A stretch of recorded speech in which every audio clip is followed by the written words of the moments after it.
탕! 총성이 산골짜기를 가르며 울려 퍼졌습니다. 35살 윤정이가 권총을 내려놓으며 깊은 숨을 내쉬었습니다. 표적지 정중앙에 뚫린 구멍을 바라보던 그녀의 눈가에 차가운 미소가 스쳤습니다. 완벽하군요. 캠프 운영자 경수가 망원경을 내려놓으며 감탄했습니다. 100m 거리에서 명중시킨 실력이었습니다. 하지만 정의의 표정은 여전히 굳어 있었습니다. 이 정도면 아이들 가르치는데 문제 없겠네요. 그런데 경수가 말끝을 흐렸습니다. 정의가 그를 바라보자 경수는 어색하게 웃으며 말을 이었습니다. 혹시 군대에서 무슨 일이 있으셨나요? 이력서에 전역 사유가 명확하지 않더라고요. 그 순간 정의의 손이 미세하게 떨렸습니다. 권총을 쥔 손이 굳어지면서 과거의 기억이 물밀듯 밀려왔습니다. 군인 시절, 실탄 훈련장, 동료 이병들과 함께했던 그 악몽 같은 날. 집단 따돌림이라는 이름의 폭력 속에서 정의는 죽을 뻔했습니다. 실탄이 장전된 총구가 자신을 향했던 그 순간의 공포, 동료들의 비웃음 소리, 그리고 그들의 차가운 눈빛. 윤정이, 너 같은 년이 군인이라고? 여자 주제에 설치지 마. 한 발이면 끝이야. 아무도 모를 거야. 총성이 울렸고 정의는 바닥에 쓰러졌습니다. 다행히 공포탄이었지만 그 순간만큼은 정말 죽는 줄 알았습니다. 총알보다 무서운 건 사람의 눈빛이라는 걸 그때 깨달았죠. 교관님? 경수의 목소리에 정의가 정신을 차렸습니다. 자신도 모르게 권총을 꽉 쥐고 있었습니다. 괜찮습니다. 개인적인 사정으로 전역했습니다. 정의는 간단히 답하며 권총을 케이스에 넣었습니다. 그때 멀리서 아이들의 웃음소리가 들려왔습니다. 캠프장 한쪽에서 17살 김도훈이 다른 아이들과 함께 농구를 하고 있었습니다. 키가 크고 체격이 좋은 도훈은 자연스럽게 아이들의 리더 역할을 하고 있었습니다. 야, 새로운 사격 교관 봤어? 도훈이 농구공을 던지며 말했습니다. 여자더라. 군인 출신이래. 여자가 총을 쏠 줄 알아? 아이들이 킥킥거리며 웃었습니다. 도훈은 정의가 있는 쪽을 바라보며 비웃는 표정을 지었습니다. 내일 재밌겠네. 한번 놀려볼까? 그날 저녁 캠프파이어 시간이었습니다. 아이들과의 첫 만남. 정의는 불꽃 앞에 서서 자신을 소개했습니다. 안녕하세요. 내일부터 여러분을 지도할 윤정희입니다. 군에서 10년간 복무했습니다. 10년이나요? 대단하네요. 몇몇 아이들이 관심을 보였지만 도훈은 여전히 비웃는 표정이었습니다. 그런데 왜 군대 그만두셨어요? 도훈의 날카로운 질문에 캠프파이어장이 조용해졌습니다. 정의는 잠시 침묵했습니다. 불꽃이 타닥거리는 소리만 들렸습니다. 개인적인 사유입니다. 설마 문제 일으켜서 쫓겨난 건 아니죠? 도훈의 도발적인 말에 다른 아이들이 웅성거렸습니다. 정의의 얼굴이 굳어졌습니다. 그런 건 아닙니다. 그럼 뭔데요? 말해보세요. 도훈이 계속 압박했습니다. 정의는 주먹을 꽉 쥐었습니다. 과거의 기억이 다시 떠올랐습니다. 그때 죽은 줄 알았어요. 정의가 작은 목소리로 중얼거렸습니다. 아이들이 귀를 기울였습니다. 총알보다 무서운 건 사람 눈빛이더라고요. 정의의 목소리에 깊은 아픔이 담겨 있었습니다. 아이들도 그것을 느꼈는지 조용해졌습니다. 하지만 도훈만은 달랐습니다. 에이, 무슨 드라마도 아니고 그냥 못 버텨서 도망친 거 아니에요? 그 말에 정의의 참을성이 한계에 달했습니다. 그녀는 벌떡 일어나서 도훈을 향해 다가갔습니다. 도훈도 지지 않겠다는 듯 일어났습니다. 말 조심하세요. 정의의 목소리가 낮고 위험했습니다. 도훈은 오히려 웃으며 말했습니다. 뭐, 맞받아치시게요? 역시 문제 있었나 보네. 긴장이 고조되는 순간 경수가 끼어들었습니다. 자, 그만합시다. 내일부터 본격적인 교육이 시작되니까 오늘은 일찍 들어가죠. 아이들이 하나둘 자리를 떠났지만 도훈은 떠나면서 정희에게 말했습니다. 내일 진짜 실력 보여주세요. 기대할게요. 정희는 홀로 남아 타오르는 불꽃을 바라보았습니다. 내일부터 시작될 일들이 두려우면서도 이상하게 기대됐습니다. 통나무 집으로 돌아온 정희는 권총 케이스를 다시 열었습니다. 총을 손에 쥐는 순간 마음속 깊은 곳에서 무언가가 끓어오르는 것을 느꼈습니다. 이제 그녀는 다시 총을 잡습니다. 거울 속 자신을 보며 정희가 말했습니다. 아이들에게 그리고 자신에게 진실을 겨누기 위해서. 밤이 깊어갔지만 정희의 마음은 오히려 더 또렷해지고 있었습니다. 다음 날 아침 정희는 새벽 5시에 일어났습니다. 군인 시절부터 몸에 밴 습관이었죠. 찬 공기를 마시며 캠프장 주변을 조깅했습니다. 규칙적인 발걸음 소리가 고요한 산골을 깨웠습니다. 운동을 마치고 돌아오는 길에 아이들의 숙소에서 웅성거리는 소리가 들려왔습니다. 도훈의 목소리가 가장 컸습니다. 야, 오늘 사격 수업이래. 재밌겠다. 진짜 총 쏠 수 있는 거야? 당연하지. 근데 여자 교관이잖아. 얼마나 할 수 있겠어? 정희는 발걸음을 멈추지 않았습니다. 하지만 귀는 그들의 대화에 집중하고 있었습니다. 오전 9시 드디어 첫 사격 수업이 시작됐습니다. 사격장에는 20명의 아이들이 모여 있었습니다. 정희는 군복 차림으로 나타났습니다. 깔끔하게 다린 군복, 반듯한 자세, 그리고 허리에 찬 권총 홀스터, 모든 것이 완벽했습니다. 오늘부터 사격 교육을 시작하겠습니다. 첫 번째로 알아야 할 것은 총기의 위험성입니다. 정희가 엄숙한 목소리로 말을 시작했습니다. 아이들은 처음에는 진지하게 들었습니다. 하지만 도훈만은 달랐습니다. 교관님, 근데 진짜 총이에요? 장난감 아니고요? 도훈이 손을 들며 물었습니다. 정희는 차분하게 대답했습니다. 교육용 실총입니다. 실탄은 사용하지 않지만 실제 총기와 동일한 구조입니다. 와, 진짜네요. 만져봐도 돼요? 다른 아이가 호기심 어린 목소리로 물었습니다. 안 됩니다. 총기는 함부로 만지는 것이 아닙니다. 정희의 단호한 대답에 아이들이 움찔했습니다. 그때 도훈이 비죽 웃으며 말했습니다. 아, 그래요? 그럼 진짜로 위험한 거네요. 그런데 도훈이 갑자기 뒷주머니에서 물총을 꺼냈습니다. 큰 물총이었습니다. 이것도 총인데 이것도 위험한가요? 순간 불길한 예감이 들었습니다. 정희가 말하려던 찰나 도훈이 물총 방아쇠를 당겼습니다. 퍽! 차가운 물이 정희의 얼굴과 군복을 적셨습니다. 아이들이 순간 조용해졌다가 곧 터져나오는 웃음소리가 사격장을 가득 채웠습니다. 하하, 대박. 진짜로 쐈어. 정희는 물이 뚝뚝 떨어지는 얼굴을 닦지도 않고 그 자리에 서 있었습니다. 젖은 군복이 몸에 달라붙었지만 꿈쩍도 하지 않았습니다. 군인 주제에 여자라고 봐주냐? 도훈이 물총을 휘두르며 조롱했습니다. 쫄았냐? 대답해봐. 아이들의 웃음소리가 더 커졌습니다. 정희는 여전히 고개를 들지 않았습니다. 하지만 그녀의 눈동자에는 분노가 일렁이고 있었습니다. 군대 간 줄 알았더니 캠프야? 이것도 못 피해? 도훈이 계속해서 물총을 쏘며 놀렸습니다. 정희의 온몸이 물에 젖었습니다. 머리카락에서 물방울이 뚝뚝 떨어졌습니다. 그 순간 정희의 머릿속에 과거의 기억이 되살아났습니다.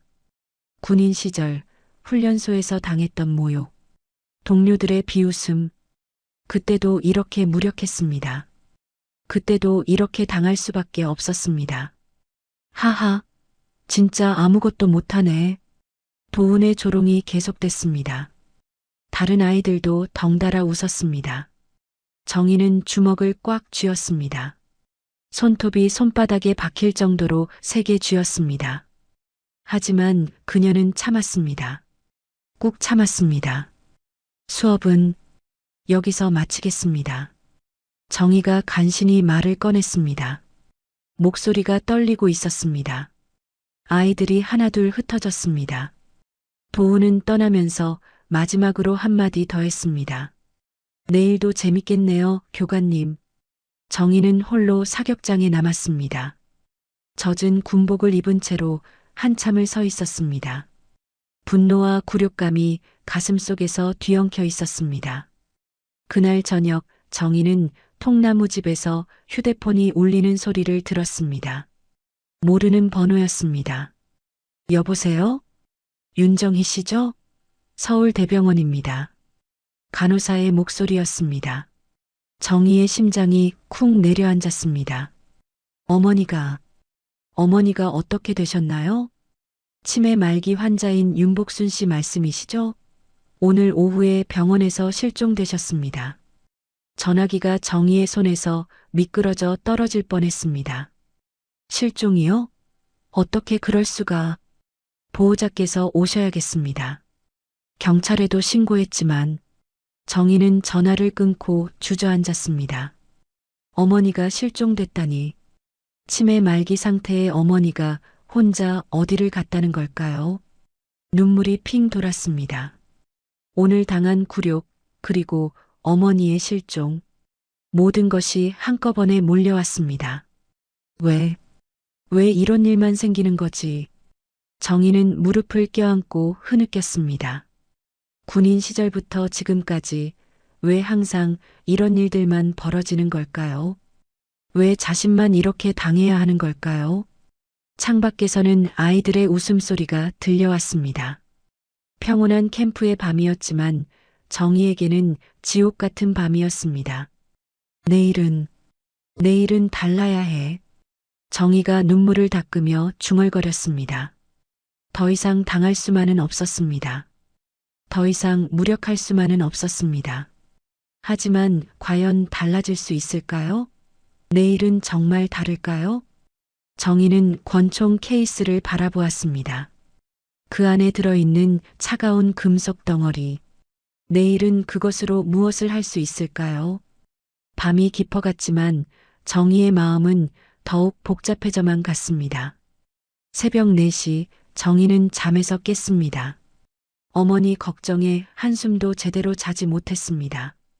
병원에서는 아직 소식이 없다고 했습니다. 치매 말기 환자가 홀로 서울 거리를 헤매고 있다는 생각에 가슴이 미어졌습니다. 하지만 오늘도 수업은 해야 했습니다. 정희는 평소보다 더 일찍 사격장으로 향했습니다. 오늘은 뭔가 달라야 했습니다. 더 이상 당할 수만은 없었습니다. 사격장에 도착한 정희는 특별한 준비를 했습니다. 교육용 권총이 아닌 진짜 실탄을 장전할 수 있는 권총을 꺼냈습니다. 물론 안전을 위해 공포탄이었지만 아이들은 알 필요가 없었습니다. 오전 9시 아이들이 사격장에 모였습니다. 어제의 일로 들뜬 분위기였습니다. 특히 도훈은 입가에 비웃음을 머금고 있었습니다. 오늘도 물총 가져왔는데요. 도훈이 뒷주머니를 툭툭 치며 말했습니다. 다른 아이들이 킥킥거렸습니다. 오늘은 실탄 사격 시범을 보이겠습니다.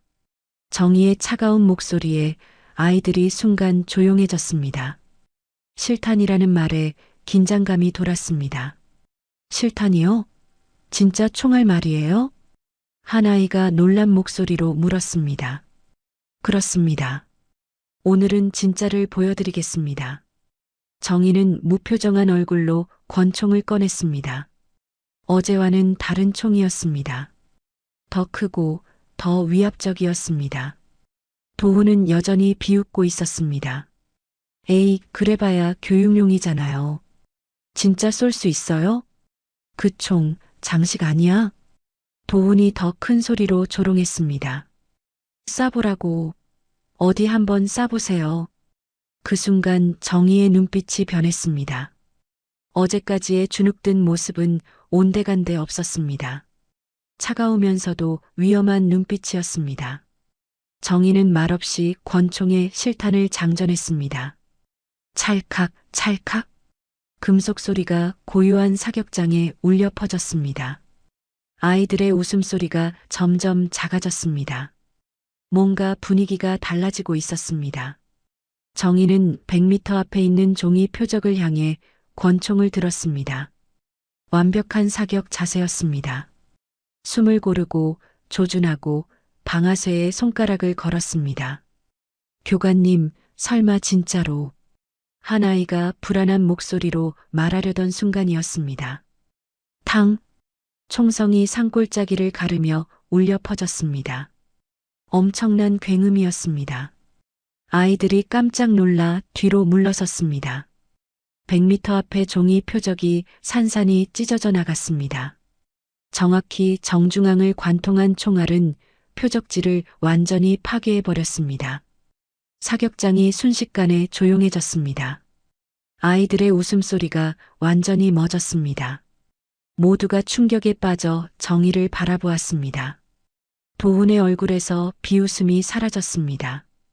입을 벌린 채 넋을 잃고 서 있었습니다. 정희는 여전히 무표정한 얼굴로 권총을 내려놓았습니다. 그리고 아이들을 천천히 둘러보았습니다. 훈련에서 웃는 자는 전장에선 운다. 정희의 목소리가 얼음처럼 차갑게 사격장에 울려 퍼졌습니다. 아이들은 아무도 움직이지 못했습니다. 총은 장난감이 아닙니다. 생명을 앗아갈 수 있는 무기입니다. 정희가 계속 말했습니다. 모든 아이들이 숨을 죽이고 들었습니다. 어제 저에게 물총을 쐈던 학생. 정희의 시선이 도훈에게 고정됐습니다. 도훈이 움찔했습니다. 앞으로 나오십시오. 도훈은 망설였습니다. 다른 아이들이 그를 바라보았습니다. 어제까지 당당했던 도훈의 모습은 찾아볼 수 없었습니다. 빨리 나오십시오. 정희의 명령조 목소리에 도훈이 마지못해 앞으로 나왔습니다. 다리가 후들거렸습니다. 물총을 꺼내십시오. 교관님, 꺼내라고 했습니다. 도훈이 떨리는 손으로 물총을 꺼냈습니다. 어제는 그렇게 자랑스럽게 휘둘렀던 물총이 이제는 초라해 보였습니다. 저에게 쏴보십시오. 정희가 말했습니다. 도훈이 깜짝 놀랐습니다. 예, 어제처럼 쏴보라고 했습니다. 도훈은 고개를 저었습니다. 어제의 당당함은 온데간데 없었습니다. 못하겠어요. 왜요? 어제는 그렇게 재밌어 했는데. 정희가 한 걸음 더 다가왔습니다. 도훈이 뒤로 물러섰습니다. 대답하십시오. 왜 못 쏘겠습니까? 죄송합니다. 도훈의 목소리가 떨렸습니다. 눈물이 핑 돌고 있었습니다. 정희는 도훈을 한참 바라보다가 다시 권총을 들었습니다. 이번에는 하늘을 향해 들었습니다. 탕! 또 다른 총성이 울렸습니다. 아이들이 모두 움찔했습니다. 공기 자체가 얼어붙는다는 게 이런 느낌이군요. 정희가 중얼거렸습니다. 정말로 사격장의 공기가 얼어붙은 것 같았습니다. 총은 단순한 도구가 아닙니다. 생명과 죽음을 가르는 경계선입니다. 정희가 권총을 홀스터에 넣으며 말했습니다.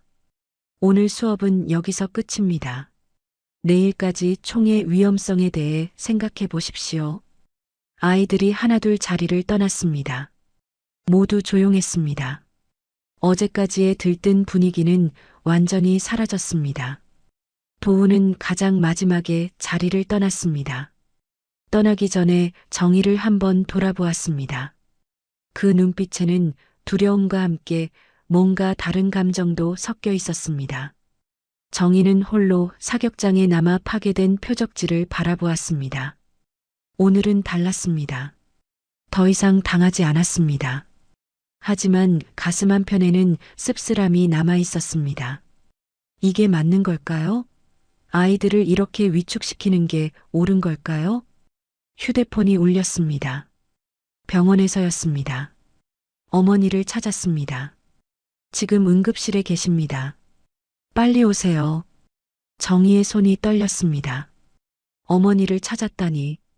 하지만 응급실이라는 말이 불안했습니다. 과연 내일은 어떻게 될까요? 아이들과의 관계는? 그리고 어머니는 괜찮을까요? 그날 밤 정희는 서울병원으로 급히 향했습니다. 응급실에서 만난 어머니는 다행히 큰 외상은 없었지만 치매 증상이 더 악화된 상태였습니다. 어머니, 괜찮으세요? 정희가 병상에 누워있는 어머니의 손을 잡았습니다. 하지만 어머니는 정희를 알아보지 못했습니다. 당신 누구세요? 내 딸 어디 갔어요? 어머니의 말에 정희의 가슴이 미어졌습니다. 하지만 지금은 캠프를 떠날 수 없었습니다. 어머니를 다시 병원에 맡기고 새벽 기차로 캠프로 돌아왔습니다. 다음 날 아침 정희가 사격장에 도착했을 때 경수가 심각한 표정으로 기다리고 있었습니다. 교관님, 큰일 났습니다. 무슨 일인가요? 실탄이. 실탄 3발이 없어졌습니다. 정희의 얼굴이 굳어졌습니다. 실탄 도난은 심각한 문제였습니다. 언제부터 없어진 겁니까? 어제 교관님이 시범 사격을 한 후부터입니다. 창고를 확인해 보니 3발이 부족합니다. 정희는 즉시 창고로 향했습니다. 실탄 보관함이 열려 있었습니다. 자물쇠에는 흔적이 남아 있었습니다. CCTV는 확인해 보셨나요? 그게 문제입니다. 경수가 망설이며 말했습니다. 교관실 앞 CCTV 영상이 삭제되어 있습니다. 어젯밤 11시부터 새벽 3시까지의 영상이 통째로 사라졌습니다. 정희의 머릿속이 복잡해졌습니다. 누군가 의도적으로 CCTV를 삭제한 것이 분명했습니다. 혹시 교관실에 들어간 사람이 있었나요? 그게 경수가 더욱 망설였습니다. 어젯밤 늦게 교관실 불이 켜져 있는 걸 본 직원이 있습니다. 그때 교관님은 서울에 가신 상태였고 정희는 상황을 파악했습니다. 누군가 자신이 서울에 간 사이 교관실에 침입해서 실탄을 훔쳤습니다. 그리고 증거까지 인멸했습니다. 아이들 중에 누군가 한 것 같습니다. 경수가 조심스럽게 말했습니다. 특히 어제 교관님과 마찰이 있었던 도훈이 말씀이신가요? 그럴 가능성이 높습니다. 어제 수업 후 상당히 화가 나 있었거든요. 그때 멀리서 아이들이 웅성거리는 소리가 들려왔습니다. 정희와 경수가 그쪽으로 가보니 도훈이 다른 아이들에게 뭔가를 설명하고 있었습니다. 야, 진짜 무서웠어. 교관이 총을 쏘는데 실탄이 진짜였어? 교육용 아니고? 모르겠어. 근데 총소리가 장난 아니었어. 정희가 다가가자 아이들이 조용해졌습니다. 특히 도훈은 정희를 보자마자 얼굴이 굳어졌습니다. 도훈 씨, 잠깐 따로 얘기할 수 있을까요? 정희의 말에 도훈이 긴장했습니다. 다른 아이들도 수군거렸습니다. 뭔가 문제가 있나 봐. 도훈이 뭔 짓 한 거 아니야? 도훈과 정희는 조용한 곳으로 이동했습니다. 정희가 직접적으로 물었습니다. 어젯밤 교관실에 들어갔습니까? 예. 왜 갑자기? 도훈이 당황했습니다. 실탄 3발이 없어졌습니다. 그리고 CCTV 영상도 삭제됐고요. 그게 저랑 무슨 상관이 있나요? 도훈이 발끈했습니다. 어제 수업 후 화가 나 있었다는 증언이 있습니다. 그렇다고 제가 도둑질을 했다는 거예요? 도훈의 목소리가 높아졌습니다. 하지만 그의 눈에는 뭔가 숨기고 있다는 느낌이 들었습니다. 1시간 후 캠프 사무실에서 긴급 회의가 열렸습니다. 경수, 다른 직원들, 그리고 정의가 모였습니다. 이 문제는 심각합니다. 실탄 도난은 경찰에 신고해야 할 사안입니다. 한 직원이 말했습니다. 그런데 CCTV가 삭제된 것이 문제입니다. 범인을 특정하기 어려워요. 혹시 경수가 조심스럽게 말을 꺼냈습니다. 교관님이 실탄 관리를 제대로 안 하신 건 아닌가요? 정희가 깜짝 놀랐습니다. 무슨 말씀이세요? 어제 시범 사격 후에 실탄을 제대로 보관하셨나요? 혹시 아이들이 접근할 수 있는 곳에 두신 건 아니고요? 그런 일은 절대 없습니다. 정희가 단호하게 대답했습니다. 그럼 어떻게 설명하시겠어요? 교관님만 실탄 보관소 열쇠를 가지고 계셨는데 순간 정희는 깨달았습니다. 자신이 의심받고 있다는 것을 말입니다. 설마 제가 실탄을 도둑맞게 방치했다는 말씀이신가요? 그게 아니라면 어떻게 설명하시겠습니까? 경수의 말에 다른 직원들도 고개를 끄덕였습니다. 분위기가 점점 정희에게 불리해졌습니다. 당신, 군대에서도 문제가 있었죠? 경수가 날카롭게 물었습니다. 군대 전역 사유가 명확하지 않더라고요. 혹시 총기 관련 사고라도 있었던 건 아닌가요? 그 말에 정희의 온몸이 얼어붙었습니다. 과거의 기억이 다시 떠올랐습니다. 군대에서 당했던 모욕, 누명, 그리고 절망. 그런 일은 없었습니다. 정희가 간신히 대답했습니다. 하지만 확실하지 않으니까 조사가 필요합니다. 일단 교관 업무는 중단하시죠. 뭐라고요? 실탄 도난 사건이 해결될 때까지 교육은 중단입니다. 정희는 믿을 수 없었습니다. 또다시 누명을 쓰게 된 것입니다. 또다시 의심받게 된 것입니다. 누명입니다. 저는 실탄을 제대로 보관했습니다.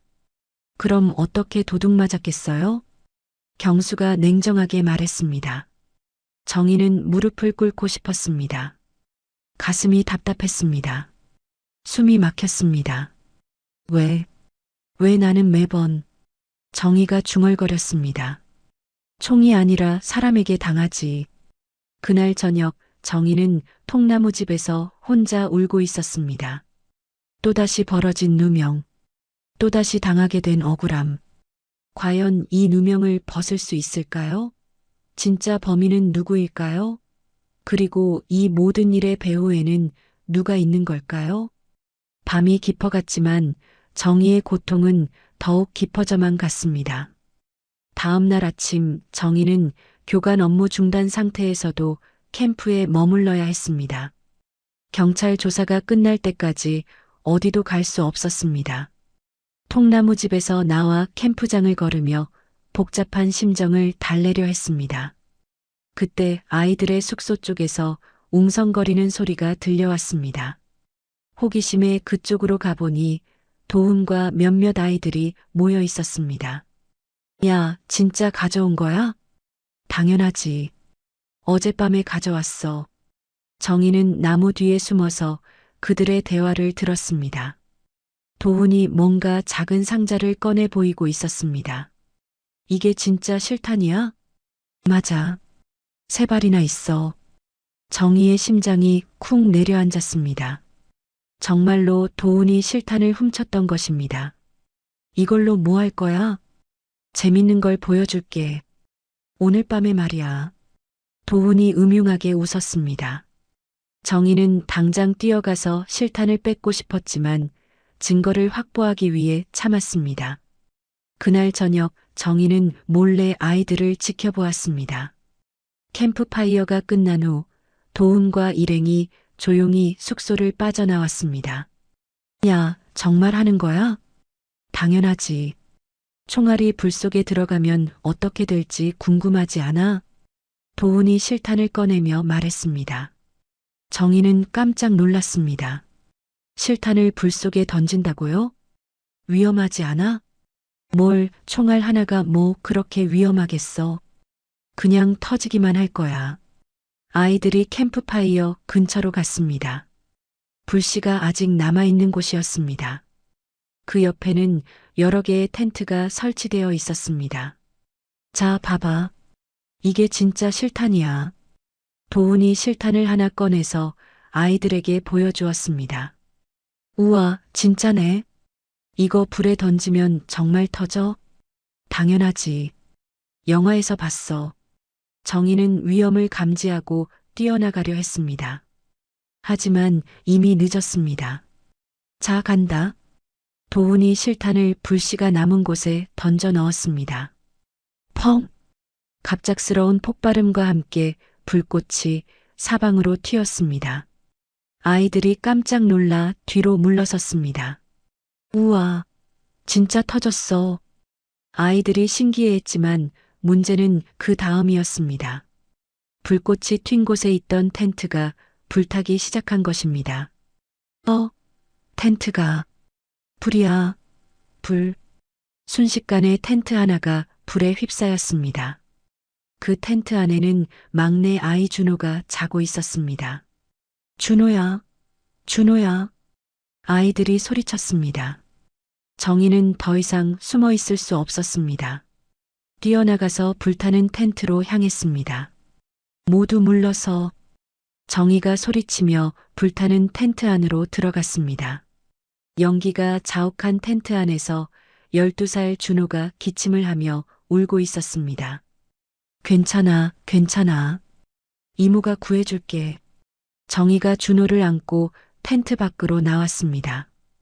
다행히 준호는 큰 부상은 없었지만 왼쪽 팔에 화상을 입었습니다.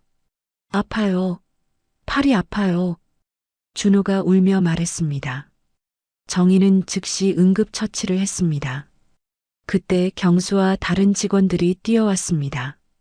불을 끄기 위해 분주하게 움직였습니다. 이게 대체 어떻게 된 일이야? 경수가 소리쳤습니다. 아이들은 모두 겁에 질려 있었습니다. 하지만 도훈만은 달랐습니다. 총알 하나에 이 난리야? 도훈이 웃으며 말했습니다. 준호가 다쳤는데도 전혀 미안해하지 않았습니다. 뭐라고? 총알? 경수가 도훈을 노려보았습니다. 혹시 실탄을 불에 던진 거야? 네, 그래서 뭐요? 그냥 재미로 한 건데. 도훈의 태도에 모든 사람들이 충격을 받았습니다. 사람이 다쳤는데도 전혀 죄책감이 없어 보였습니다. 너 미쳤어? 사람이 다쳤잖아.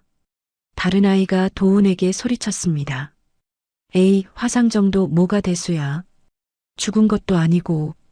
도훈이 여전히 웃고 있었습니다. 정희는 도훈의 모습을 보며 소름이 돋았습니다. 이게 정상적인 아이의 반응일까요? 구급차가 도착했고 준호는 병원으로 이송됐습니다. 경찰도 함께 왔습니다. 실탄을 어디서 구했나요? 경찰이 도훈에게 물었습니다. 교관실에서 가져왔어요. 도훈이 태연하게 대답했습니다.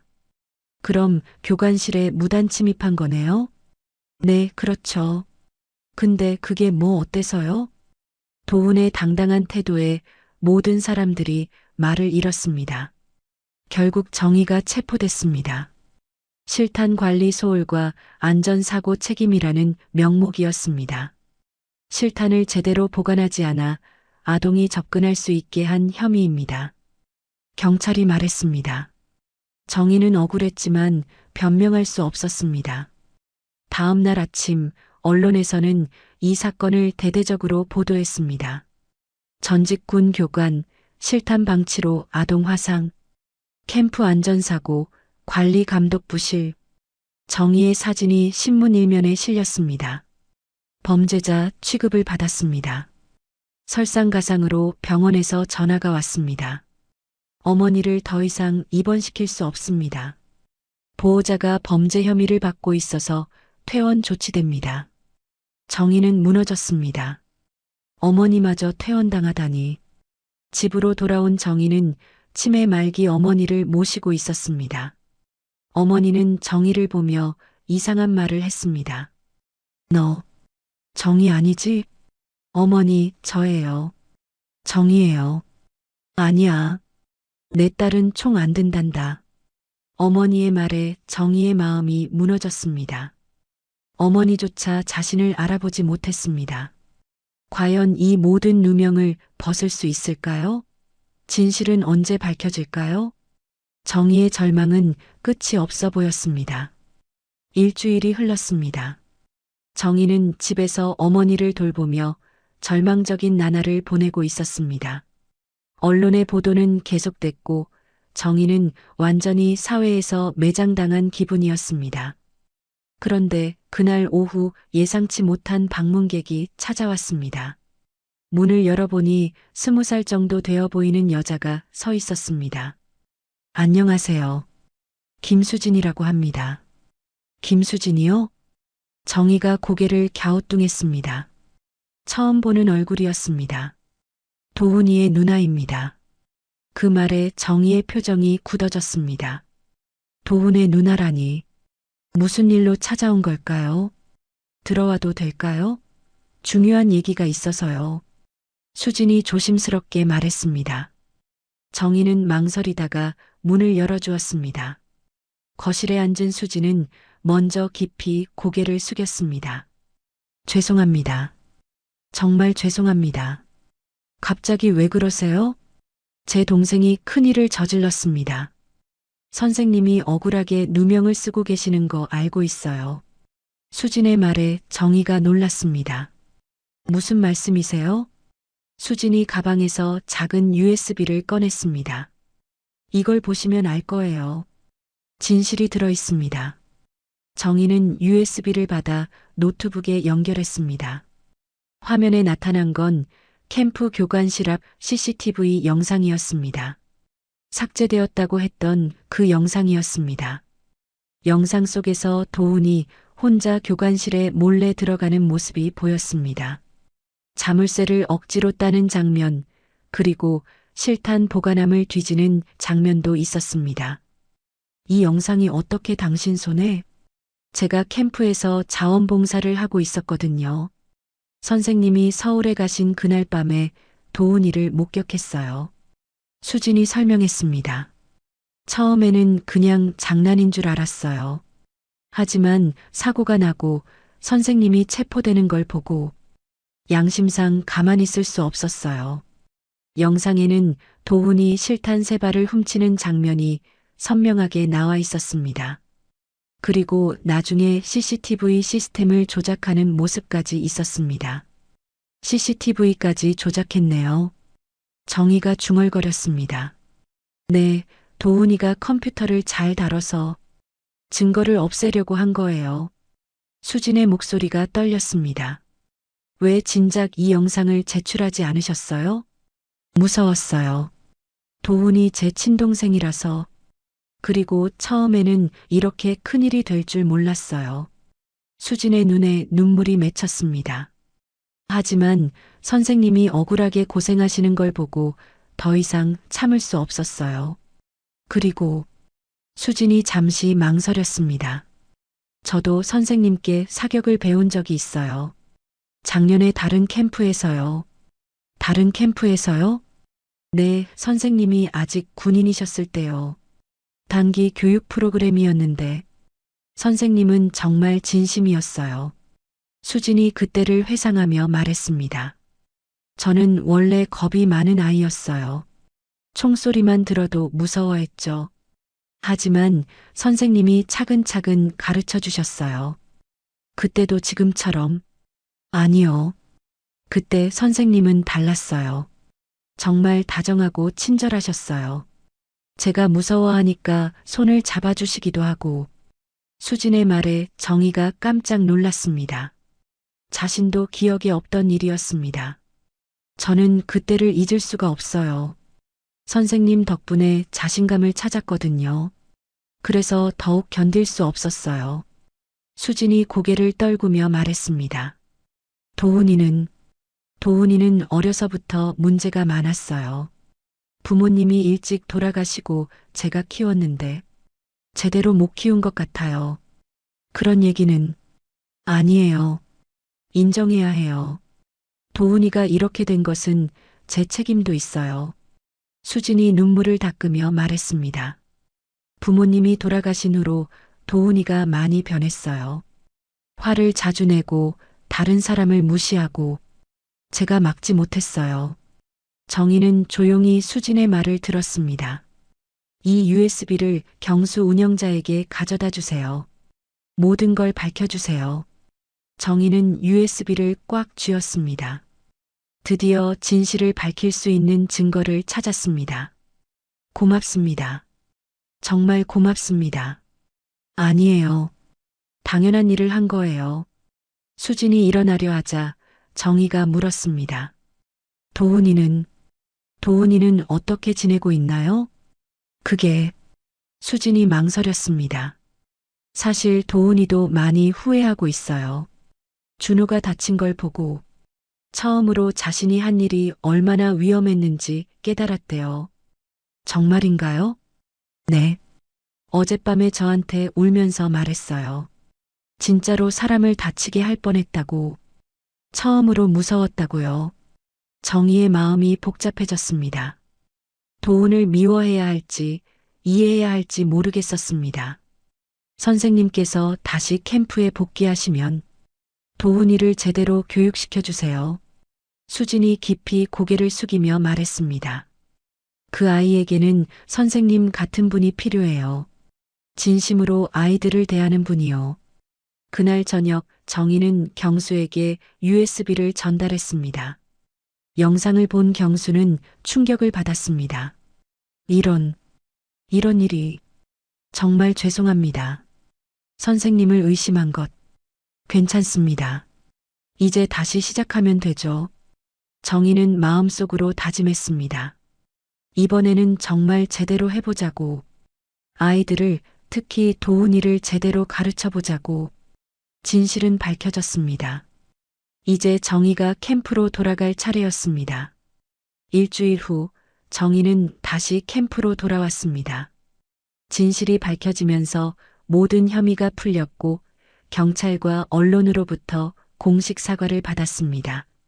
하지만 정희의 마음은 여전히 무거웠습니다.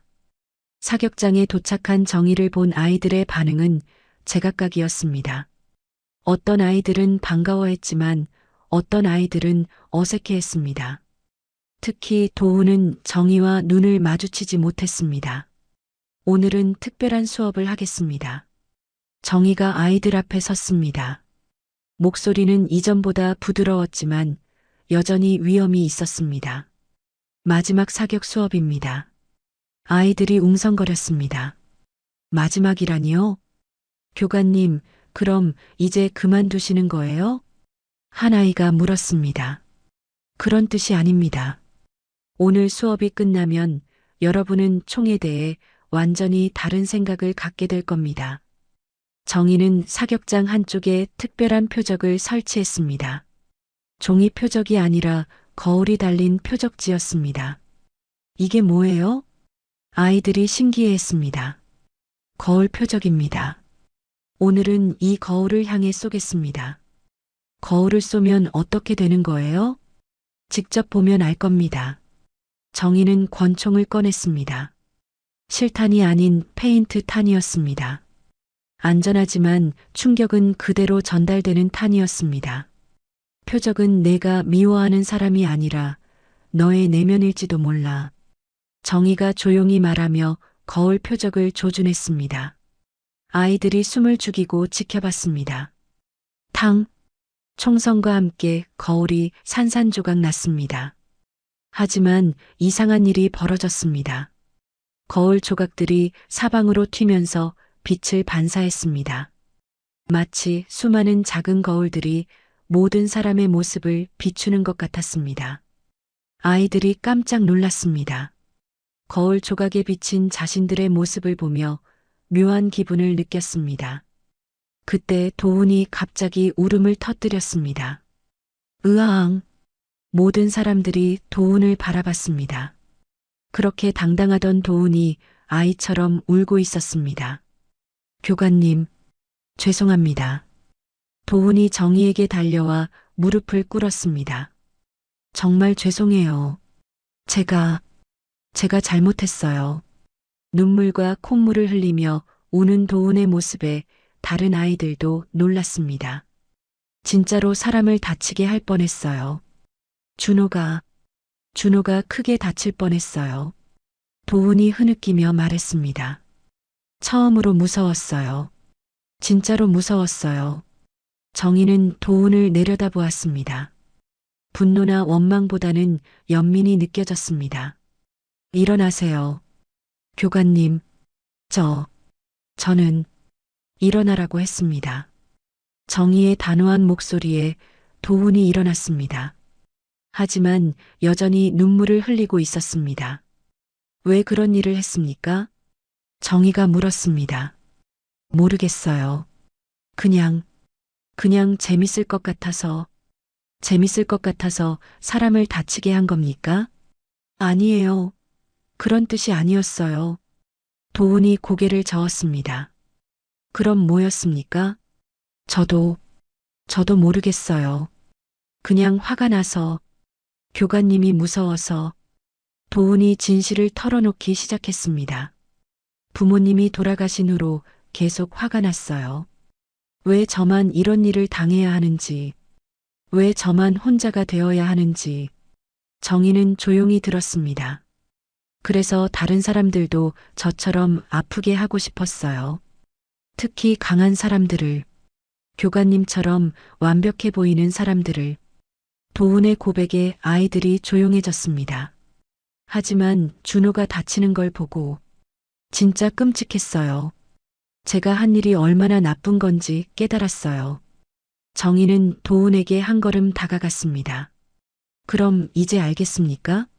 총이 무엇인지, 폭력이 무엇인지. 네, 알겠어요. 도훈이 고개를 끄덕였습니다. 정희는 다시 거울 표적을 바라보았습니다. 산산조각 난 거울 조각들이 바닥에 흩어져 있었습니다. 내가 제일 쏘고 싶었던 건 나 자신이었는지도 몰라. 정희가 중얼거렸습니다. 아이들이 귀를 기울였습니다. 군대에서 당했던 일들, 억울했던 일들, 그 모든 걸 견디지 못한 내 자신이 가장 미웠어요.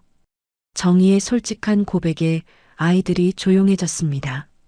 하지만 이제 깨달았어요. 총으로 쏠 건 분노나 원망이 아니라 두려움이었다는 걸. 정희가 권총을 내려놓았습니다. 여러분도 마찬가지예요. 진짜 적은 다른 사람이 아니라 자신 안의 두려움입니다. 도훈이 다시 눈물을 흘렸습니다. 이번에는 분노의 눈물이 아니라 깨달음의 눈물이었습니다. 교관님, 저 어떻게 해야 해요? 준호에게 진심으로 사과하세요.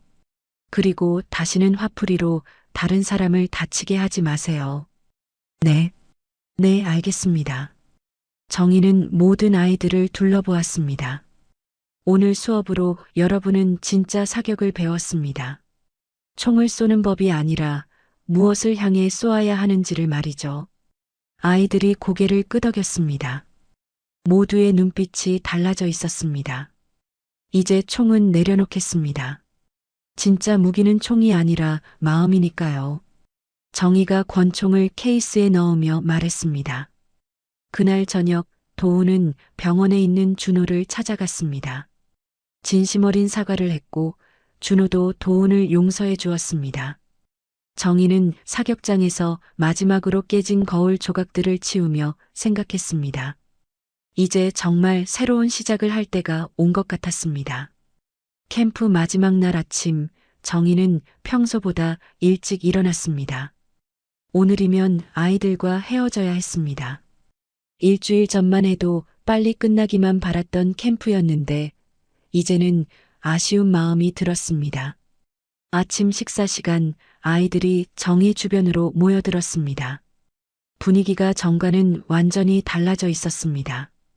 교관님, 정말 가시는 거예요? 다음에 또 만날 수 있어요? 아이들의 아쉬워하는 목소리에 정희의 마음도 무거워졌습니다. 여러분이 원한다면 언제든 만날 수 있어요. 정희가 따뜻하게 대답했습니다. 예전의 차가운 모습은 찾아볼 수 없었습니다. 그때 도훈이 조심스럽게 다가왔습니다. 손에는 뭔가 포장된 물건을 들고 있었습니다. 교관님, 이거. 도훈이 망설이며 선물을 내밀었습니다. 뭐죠? 정희가 포장을 뜯어보니 수제 가죽 홀스터였습니다. 정성스럽게 만들어진 것이 한눈에 보였습니다. 이거 누나가 만들어준 거예요. 도훈이 수줍게 말했습니다. 수진 씨가요? 네. 교관님께 드리고 싶다고 해서 이제 진짜 총 안 빼앗길 거예요. 도훈의 말에 정희가 웃음을 터뜨렸습니다. 진심이 담긴 선물이었습니다. 고마워요. 정말 고마워요. 정희가 홀스터를 받으며 말했습니다. 도훈의 얼굴에 환한 미소가 번졌습니다. 교관님, 저 앞으로 잘할게요. 준호한테도 계속 잘할 거고 다른 아이들한테도. 약속할 수 있어요? 네, 약속해요. 도훈이 힘차게 대답했습니다. 그 모습이 일주일 전의 반항적인 모습과는 너무 달랐습니다. 그럼 믿겠어요. 도훈이라면 할 수 있을 거예요. 정희의 말에 도훈이 고개를 끄덕였습니다. 눈가에 눈물이 맺혔지만 이번에는 기쁨의 눈물이었습니다. 오후가 되자 아이들과 작별 인사를 나눌 시간이 왔습니다. 하나하나 포옹을 나누며 헤어졌습니다. 교관님, 꼭 연락해요. 네, 그럴게요. 저희 잊지 마세요. 절대 잊지 않을게요. 마지막에 도훈이 정희에게 다가왔습니다. 교관님, 진짜로 고마웠어요. 교관님 덕분에 제가 얼마나 나쁜 아이였는지 알게 됐어요. 나쁜 아이가 아니라 아픈 아이였어요.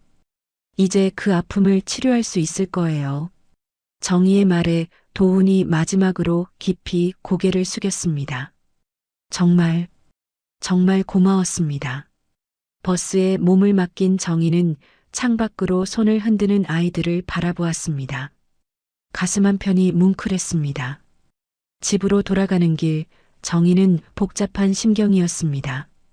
캠프에서의 일들이 주마등처럼 지나갔습니다. 처음에 절망, 누명, 그리고 마지막에 화해까지.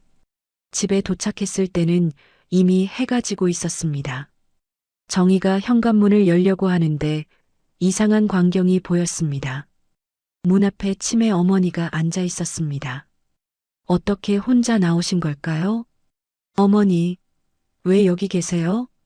정희가 놀라며 달려갔습니다. 어머니는 정희를 보자 환한 미소를 지었습니다. 정희야, 돌아왔구나. 어머니가 정희의 이름을 또렷하게 불렀습니다. 치매 때문에 몇 달 동안 알아보지 못했던 어머니가 자신을 알아본 것입니다. 어머니, 저를 알아보세요? 정희의 목소리가 떨렸습니다. 당연하지. 내 딸인데. 오늘은 내가 보여서 참 좋다. 어머니의 말에 정희의 눈에서 눈물이 흘러내렸습니다. 얼마나 기다렸던 순간인가요? 어머니. 정희는 어머니 앞에 무릎을 꿇고 손을 잡았습니다. 어머니의 손이 여전히 따뜻했습니다. 많이 힘들었지? 우리 딸. 어머니가 정희의 머리를 쓰다듬어 주었습니다. 마치 어린 시절로 돌아간 것 같았습니다. 네, 정말 힘들었어요. 정희가 솔직하게 말했습니다. 이제 괜찮아. 엄마가 여기 있잖니. 어머니의 말에 정희가 더욱 눈물을 흘렸습니다. 그동안 쌓였던 모든 스트레스와 아픔이 눈물과 함께 흘러나가는 것 같았습니다. 어머니, 집 안에 들어가요. 그래, 들어가자. 두 모녀가 함께 집 안으로 들어갔습니다. 오랜만에 느끼는 평화로운 시간이었습니다. 그로부터 한 달이 지났습니다.